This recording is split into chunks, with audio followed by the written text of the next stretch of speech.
Crystal audio books ඔබ වෙත ගෙන එන හැරි පොටර් සහ ඇස්කබාන්හි හිරකරු 18 වැනි පරිච්ඡේදය මූනි වෝම්ටේල් පැඩ්ෆෝඩ් සහ ප්‍රොන්ස්. එම වාක්‍යයේ නොගැලපෙන බව ඔවුන්ට අවබෝධ වීමට තත්පර කිහිපයක් ගත විය. ඉන්පසු හැරි සිතමින් සිටි දෙය රොන් ප්‍රකාශ කළේය. ඔය දෙන්නටම පිස්සු. මේක අදහන්න පුළුවන් දෙයක්ද? හර්මෝනි දුර්වල හඬින් කීවාය. පීටර් පැටිග්‍රූ මිය ගිහින්. හැරි කීවේය. මෙයා පීටර්ව මැරුවා මීට වසර 12කට කලින්. ඒ කියමින් හැරි බ්ලැක් දෙසට අත දිගු කළේය. බ්ලැක්ගේ මුහුණ කෝපයෙන් විකෘති වී ගියේය. මං ඒක හිතාමතාමයි කළේ. ඒ බ්ලැක් ගෙරෙව්වේ තම කාපැහැති දත් වෙන්නමිනි. පුංචි පීටර් ජයගත්තා. ඒත් මේ පාරණන් නොවේ. බ්ලැක් ස්කැබස් වෙත පනෙත්ම ක්‍රොක්ෂයක්ස් විසිවී බිම වැටුණේ. බ්ලැක්ගේ බර තම කැඩී ඇති කකුල මත වැටෙත්ම රොන් දැඩි වේදනාවෙන් කෑගැසුවේය. සිරියස් එපා! ඒ ලූපින් කෑගසමින් ඉදිරියට පැන බ්ලැක් රොන්ගෙන් ඉවතට ඇදගත්තේය. ඉවසලා ඉන්නවා. බොටෝ කොහොම කරන්න දෙන්න බැහැ. ඒ අය මේක තේරුම් ගන්න ඕනේ. අපි තේරුම් කරලා දෙන්න ඕනේ. අපිට ඒව පස්සේ තේරුම් කරලා දෙන්න පුළුවනි. බ්ලැක් ගෙරෙව්වේ ලූපින් ඉවතර තල්ලු කිරීමට උත්සාහ කරමිනි.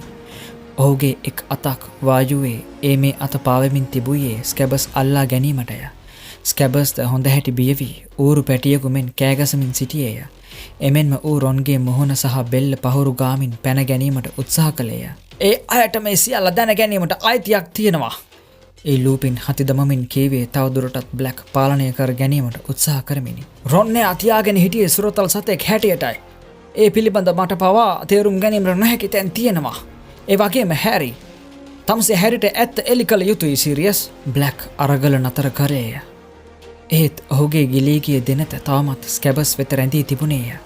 ස්කැබස් රොන්ගේ හීරී තුවාල වී ලේ ගලන දෑතේම හිරවී සිටියේය. හරි එහෙනම්. ඒ බ්ලැක් කීවේ මීයාගෙන් දැස් ඉවත් නොකරමිනි. කියනවා තමසේ කැමති දෙයක්. ඒත් ඉක්මනින් සිර දඬුවම් විඳින්න මා විසින් නොකරන ලද වරද අද මා කළ යුතුයි. තමසේ උමතු වෙලා ඔය දෙන්නම රොන් කීවේ වෙවුලන ස්වරේනි. ඒ සමගම හැරි සහ හර්මෝනි ඔහු දෙස බැලුවේ සහයෝගයක් බලාපොරොත්තුවය. මට දැන් මේ විකාරය ඇති වෙලා මං යනවා. ඔහු තම හොඳ කකුල මත වාරු වී සිට ගැනීමට උත්සාහ කළේය. එහෙත් ලූපින් නැවත වරක් තම යෂ්ටිය එසෙව්වේය. එවර එය එල්ල වී තිබුයේ ස්කැබස් වෙතය. රොන්, ඔයා මං කියන්න යන දේ ඇසිය යුතුයි. ඒ ඔහු නිස්කලංකව කීවේය. ඒත් මේ කතාව අහද්දී පීටර්ව තදින් අල්ලගන්න මතක තියාගන්න. මේ පීටර් නෙවේ මෙයා ස්කැබස්. රොන් කෑගැසුවේ මීයා තම ඉදිරි කබා සාක්කුවට දමා ගැනීමට උත්සාහ කරමිනි. ඒත් ස්කැබස් දැඩිසේ අරගල කරන්නට විය. රොන් පැත්තකට බර වී සිටියේය. හැරි ඔහු අල්ලා ආපසු ඇඳමත දැම්මේය. ඉන්පසු බ්ලැක් පිළිබඳ නොසලකා හරිමින් හැරි ලූපින් දෙසට හැරුණේය. පැටිග්‍රූ මැරුණු බව දුටු සාක්ෂිකාරයෝ හිටියා. ඔහු කීවේය. එකෙක් දෙන්නෙක් නෙවෙයි. වීතියක් පිරිලා බලා හිටි මිනිස්සු. ඒ අය දුටුවා කියා හිතූ දේ නොවේ ඇත්තටම සිද්ධ වුණේ. ඒ බ්ලැක් කොරිරු ලෙස කීවේය. ඒ සමගම රොන්ගේ අතින් මිදීමට ස්කැබස් කරන ලද අරගලයද ඔහු බලා සිටියේය. කවුරුත් හිතුවේ සීරියස් පීටර්ව මැරුවා කියලයි. ඒ ලූපින් හිස නැඹුරු කරමින් කීවේය. මමත් එය එසේම විශ්වාස කරගෙන හිටියා. අදරයි මංකොල්ලකාරයින්ගේ සිටීම දකින්නකා. මොකද කිව්වොත් මංකොල්ලකාරයින්ගේ සිටීම කවදාවත් බොරු කියන්නේ නැහැ. පීටර් මිය ගියේ නැහැ. රොන් අල්ලගෙන ඉන්නේ එයාවයි. හැරි රොන් දෙස බැලුවේය. ඔවුන් දෙදෙනාගේ නෙත් එකට ගැටින නිහඬ සම්මුතියක් ඇතිවිය. දැන් දෙදෙනාගේම සිත්වලින් ලූපින් සහ බ්ලැක් යන දෙදෙනාම අමතක වී ගොසිනි. ඔවුන් කියූ කතාවෙන් කිසි ප්‍රයෝජනයක් සිදු නොවිය. ස්කැබස් පීටර් පැටිග්‍රූ වෙන්නේ කෙසේද? ඇස්කබාන් සිරගෙදර සිටීම නිසා බ්ලැක්ගේ සිහි විකල් වීද? ඒත් ලූපින් ඔහු සමග සෙල්ලම් කරන්නේ මන්ද? ඒත් මහාචාර්ය ලූපින් ස්කැබස් පැටිග්‍රූ වෙන්න බෑ. ඒක කොහොමද සත්‍යයක් වෙන්නේ? ඔබ දන්නවා ඒක වෙන්න බැරි දෙයක් කියලා. ඇයි ඒක සත්‍යයක් වෙන්න බැරි? ලූපින් නිශ්චලව කීවේය. ඒ ස්වරය හරියට ඔහු පන්තියේදී පාඩමක් තේරුම් කර දෙන විට පාවිච්චි කළ ස්වරයම විය. හේතුව මේකයි. පීටර් සත්වභූතයෙක් වුණා නම් ඒ බව මිනිසුන් විසින් දැනගත යුතුයි.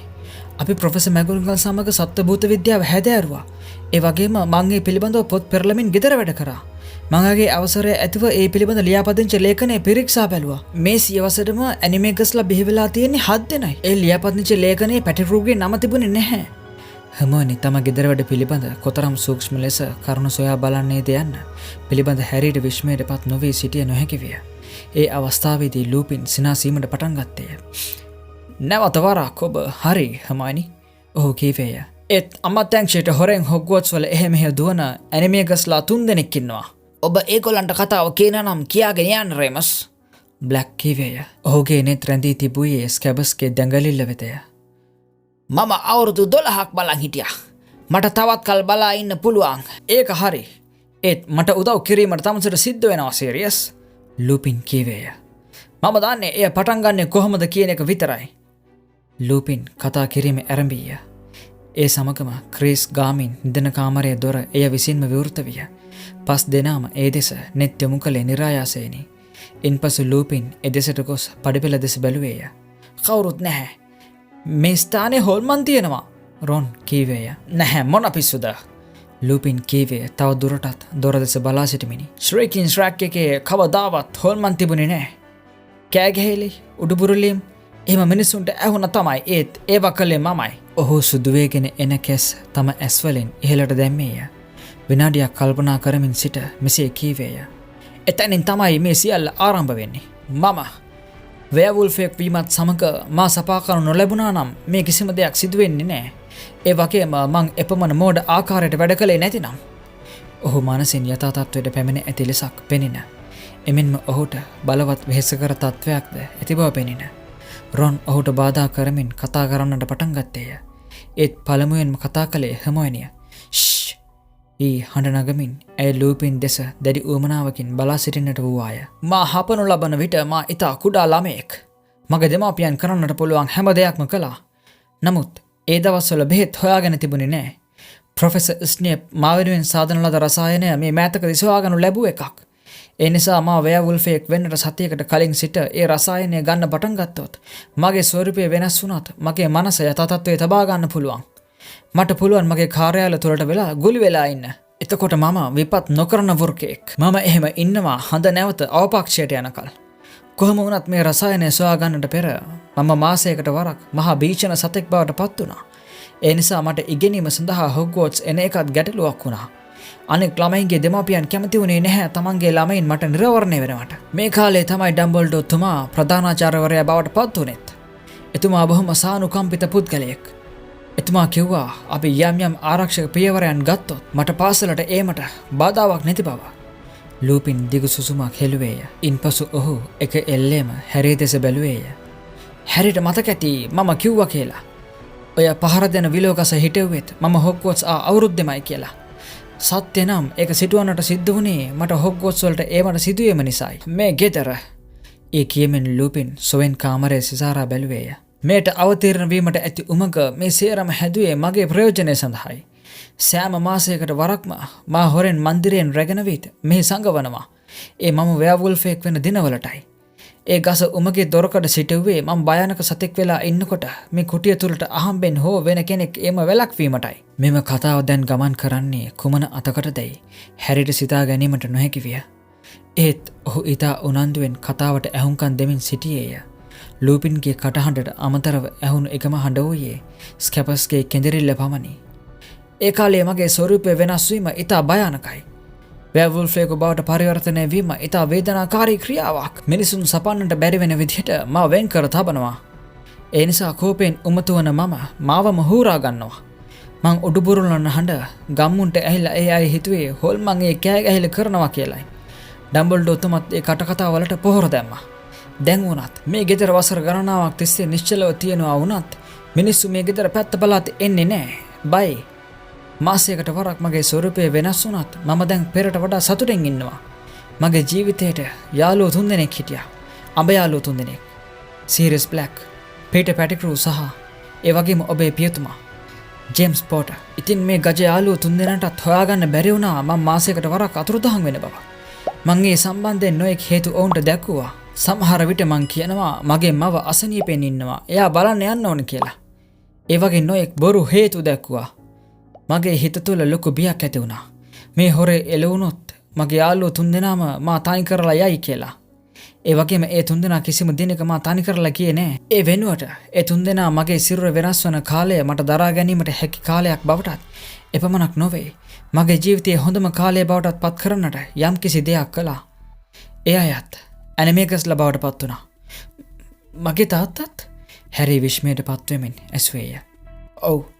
ඔව් සත්තකින්ම ලූපින් කීවේය. එසේ කිරීමට ක්‍රමය සොයාගන්නට ඒ අයට වසර 3ක කාලයක් ගත වුණා. ඔයාගේ තාත්තයි මේ ඉන්න සීරියස්වි තමයි පාසලේ සිටි ඉතාම දක්ෂ සිසුන් වූයේ. ඒ වගේම ඒ අය හරිම වාසනාවන්තයි. මොකද ඔය සත්ව භූතයෙන් බවට පත්වීම වැරදුනොත් මහා භයානක ප්‍රතිඵල ලැබෙන නිසා. ඒ හේතු නිසා තමයි අමාත්‍යංශය එවන් උත්සාහයක් කරන්නට තැත් කරන අය පිළිබඳව දැඩි සෝදිසියකින් ඉන්නේ.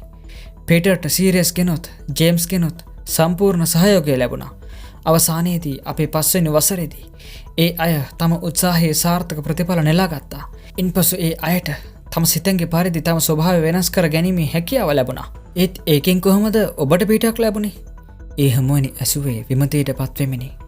ඒ අයට සාමාන්‍ය මිනිසුන් හැටියට මා වෙයර්වුල්ෆයෙකු බවට පත් වූ විට මා ඇසුරු කරන්න බැහැ. ලූපින් කීවේය. වෙයර්වුල්ෆයා මිනිසුන්ට විතරයි විපත් කරන්නේ. මේ තුන්දෙනා සෑම මාසයකම නියමිත කාල වකවානුවේ ජේම්ස්ගේ අදිසි ලෝගුව පොරවාගෙන මන්දිරයෙන් පිටට එනවා.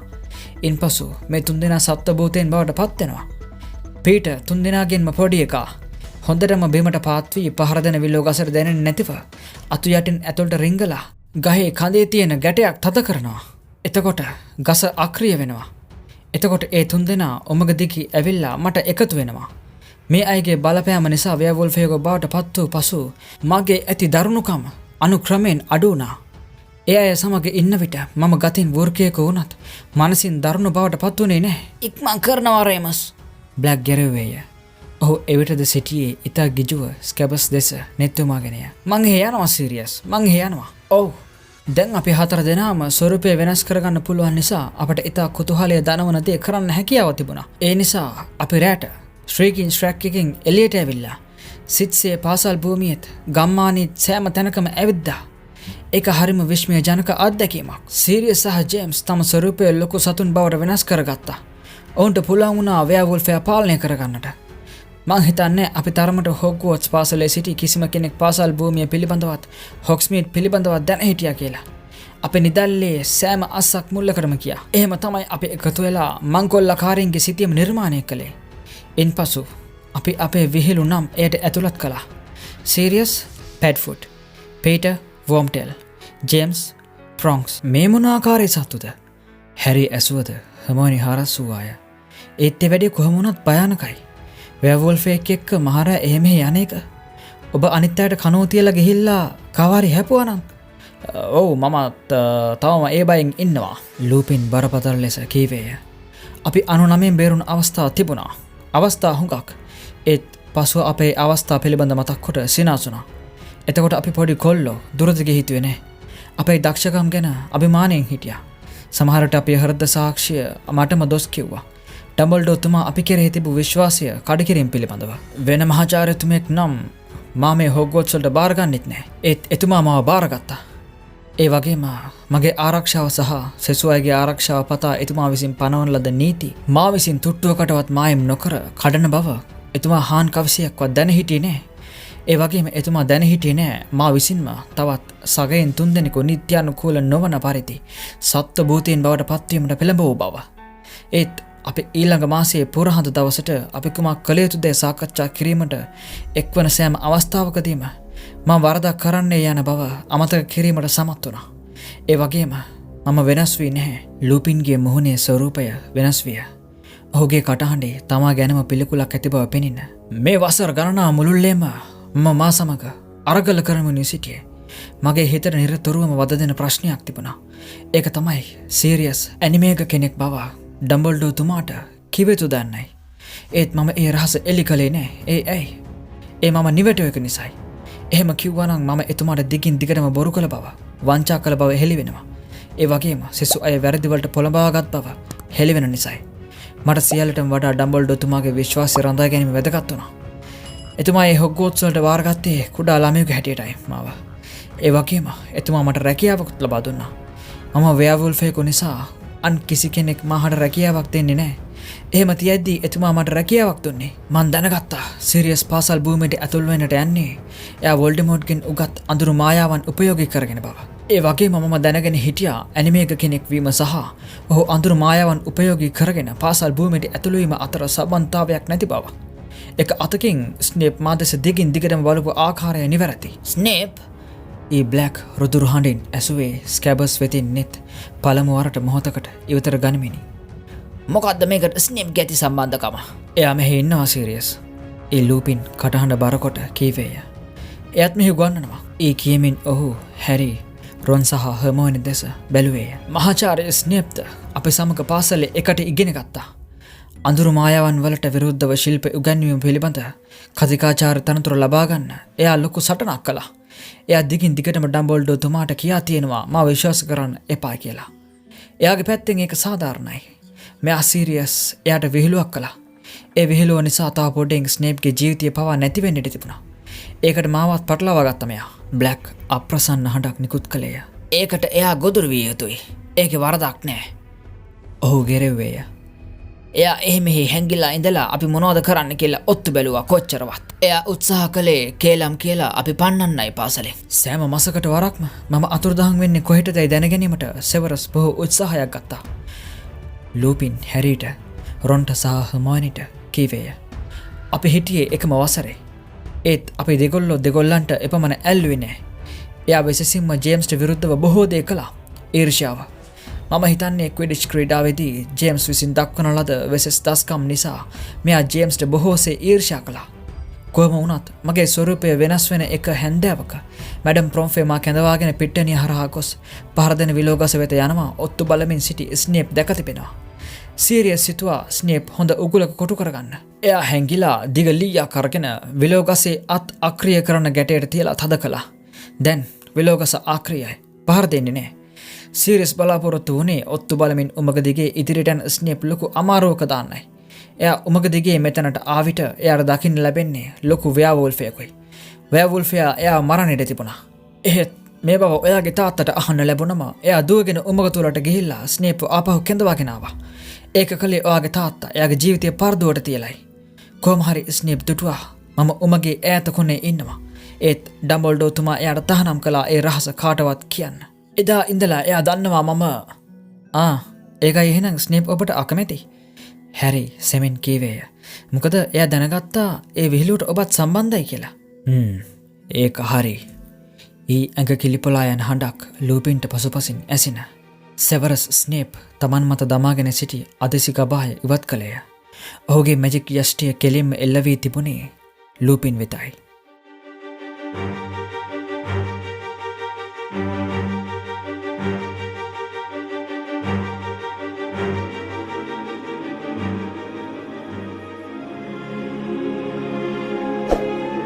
මතු සම්බන්ධයි.